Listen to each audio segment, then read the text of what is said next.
दलितांवरील अन्यायाविरोधात निलंग्यात सुरू असलेल्या उपोषणाला आज चौथा दिवस। नमस्कार, आपण पाहताय न्यूज कट्टा express. Nilanga democratic Party of India DPI तर्फे दलित समाजावरील अत्याचार प्रकरणांना अनुसूचित जाती जमाती अत्याचार प्रतिबंधक कायदा म्हणजेच अॅट्रॉसिटी ऍक्ट अंतर्गत गुन्हे दाखल करण्याची मागणी करत सुरू असलेल्या उपोषणाला आज चौथा दिवस झाला आहे।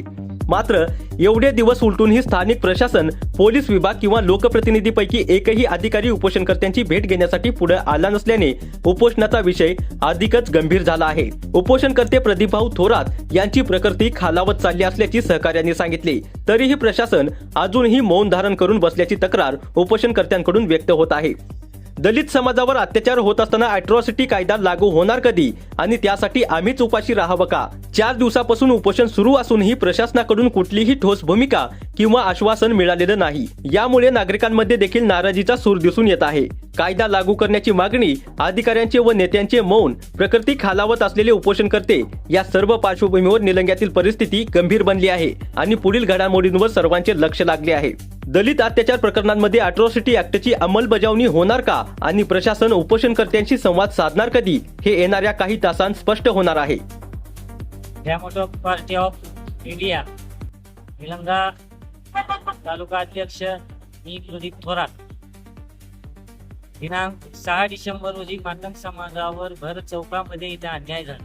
त्या अनुषंगाने उपजिल्हाधिकारी कार्यालय निलंगा इथे त्या अनुषंगाने अमरण उपोषण चालू आहे। आज उपोषणाचा चौथा दिवस आहे। विषय असा आहे, आमची प्रमुख मागणी अशी आहे की आमच्यावर झालेल्या अन्यायानुसार या पोलीस प्रशासनाने अॅट्रॉसिटी ऍक्टचा गुन्हा दाखल करून घेतला नाही।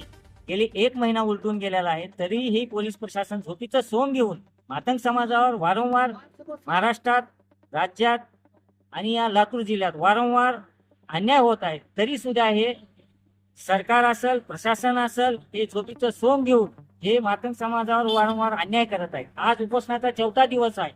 जरी या 2 दिवसामध्ये जर आमचे मागण्या मान्य नाही केल्या तर याचं स्वरूप हे महाराष्ट्रभर तुम्हाला या DPIच्या माध्यमातून बघण्यात येईल आणि हे सर्व जबाबदारी हे पोलीस प्रशासन गृह खातं हे असेल, हे लक्षात घ्यावं। जय लवजी, जय भीम, धन्यवाद।